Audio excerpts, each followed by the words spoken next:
Para hadirin yang dirahmati oleh Allah Subhanahu wa taala, di antara kondisi yang perlu juga agar kita berhusnudzan kepada Allah Subhanahu wa taala yaitu tatkala kita terkena musibah. Seorang mukmin yang bertakwa kepada Allah Subhanahu wa taala, yang berusaha menjauhi kemaksiatan, berusaha menjauhi larangan-larangan Allah Subhanahu wa taala meskipun terkadang terjerumus dalam kemaksiatan, meskipun terkadang melanggar perintah Allah, tapi dia senantiasa berusaha untuk bertakwa kepada Allah. Jika kemudian dia telah berusaha, kemudian tiba musibah menimpanya, maka yakinlah bahwasanya apa yang dipilih Allah itulah yang terbaik. Apa yang dipilih Allah kepadanya, yang ditetapkan Allah baginya adalah yang terbaik. Allah Subhanahu wa taala berfirman, "Wa asa an takrahu syai'an wa huwa khairul lakum." Bisa jadi kalian membenci sesuatu dan itu yang terbaik bagi kalian. Kemudian kata Allah, "Wallahu ya'lamu wa antum la ta'lamun." Allah yang mengetahui dan kalian tidak mengetahui. Allah yang menciptakan kita lebih mengetahui apa yang terbaik bagi kita, yang lebih maslahat bagi kita. Seorang hamba boleh berangan-angan, seorang hamba boleh bercita-cita, punya harapan-harapan, akan tapi terkadang keputusan Allah bertentangan dengan cita-citanya, bertentangan dengan harapannya. Yakinlah bahwasanya apa yang diputuskan oleh Allah itu yang terbaik bagi dia di masa depan dia, karena Allah lebih mengetahui tentang masa depannya dan Allah lebih mengetahui tentang kemaslahatannya. Bahkan terkadang kata Imam Ibnul Qayyim rahimahullah, terkadang anugerah Allah turunkan dalam bentuk musibah, terkadang anugerah Allah turunkan bagi seorang hamba dalam bentuk musibah. Dan Allah telah memberikan contoh dalam Al-Quran. Contoh yang pertama kisah Nabi Yusuf alaihissalam. Nabi Yusuf alaihissalam, bagaimana dia bisa menjadi seorang Al-Aziz, seorang menteri yang mulia di negeri Mesir.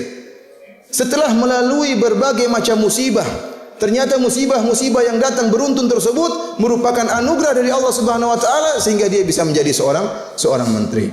Pertama, dia dipisahkan dari orang tuanya, dimasukkan ke dalam sumur dalam keadaan masih kecil. Musibah pertama, dipisahkan dari orang tuanya. Kemudian setelah itu ada orang menemukan Nabi Yusuf dalam sumur, dikeluarkan, bukannya diselamatkan, disuruh pulang ke rumah orang tuanya, ternyata dijadikan budak untuk dijual. Musibah berikutnya. Kemudian setelah dia tinggal di Mesir, dirayu oleh permaisuri, akhirnya dituduh, dia pun dipenjara. Ini musibah berikutnya. Musibah berikutnya.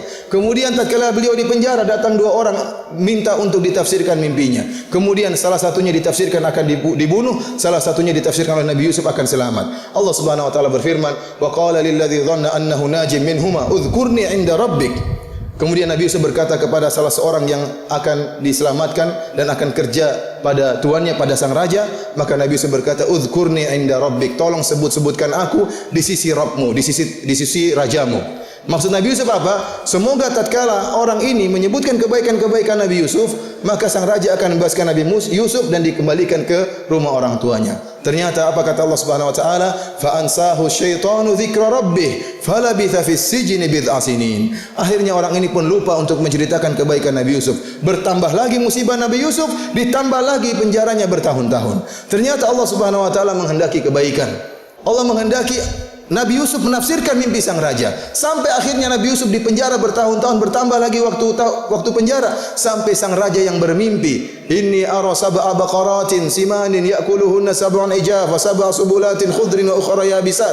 Kemudian dia bermimpi, "Ya Yusuf, saya telah melihat ada 7 ekor sapi yang gemuk dimakan oleh 7 ekor sapi yang kurus dan selanjutnya." Maka tatkala itu waddakara ba'da ummatin, ternyata orang yang diselamatkan atau ditafsirkan mimpinya oleh Nabi Yusuf baru ingat tentang Nabi Yusuf, seorang penafsir mimpi. Baru kemudian dihadirkan Nabi Yusuf untuk menafsirkan mimpi sang raja. Tatkala itu nampaklah kemuliaan Nabi Yusuf alaihissalam. Akhirnya Nabi Yusuf diangkat menjadi seorang menteri. Lihatlah bagaimana kemuliaan anugerah yang Allah berikan kepada Nabi Yusuf ternyata datang melalui berbagai macam musibah. Musibah-musibah yang datang beruntun menimpa Nabi Yusuf, ternyata di balik musibah bertahun-tahun tersebut adalah karunia dan anugerah yang luar biasa. Beliau diangkat menjadi seorang menteri. Ini contoh pertama. Contoh kedua, Allah Subhanahu wa taala menurunkan anugerah dalam bentuk musibah. Apa yang dialami oleh ibunya Nabi Musa alaihissalam, yang Allah berkata, "Wa laqad mananna 'alaika marratan ukhra." Kami telah berikan anugerah kepada engkau wahai Musa pada kesempatan yang lain. Kapan? "Idz auhayna ila ummika ma yuha an iqdhifihi fit tabuti faqdhifihi fil yammi falyulqihil yammu bis sahil ya'khudhu aduwwu li wa aduwwullah." Kata Allah Subhanahu wa taala, tatkala Allah menguji ibunya Nabi Musa alaihissalam, tatkala ibunya melahirkan Musa yang masih kecil. Kita tahu pada tahun tersebut tentara Fir'aun sedang mencari anak-anak laki-laki yang lahir untuk dibunuh. Kemudian tatkala Nabi Musa keluar dari perut ibunya, ternyata disuruh untuk berpisah dari ibunya. Ibunya telah mengandungnya selama 9 bulan. Kemudian mengharapkan kehadiran sang kecil Musa. Begitu lahir harus terpisah.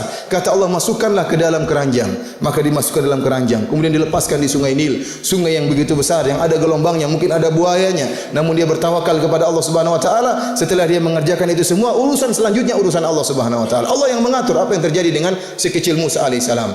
Ternyata kata Allah Subhanahu wa taala, faltaqatahu alu fir'aun liyakuna lahum aduwwa wa hazana. Ternyata keranjang tersebut melewati kerajaan Firaun. Akhirnya keranjang tersebut yang berisi Nabi Musa yang masih kecil diambil oleh istri Firaun, dan ternyata Allah telah mengatur, mentakdirkan istrinya Firaun tidak punya anak. Maka kemudian dia pun jatuh cinta kepada Nabi Musa alaihissalam, paling ini bayi Bani Israel. Akhirnya pasang suami Firaun yang sedang mencari bayi untuk dibunuh kalah dengan istrinya yang cinta kepada Nabi Musa tersebut, si kecil Musa tadi. Akhirnya Firaun pun merawat Nabi Musa alaihissalam. Ya, akhirnya apa? Musa alaihissalam dirawat, dipelihara di kerajaan Firaun, bahkan menjadi anak angkat Firaun.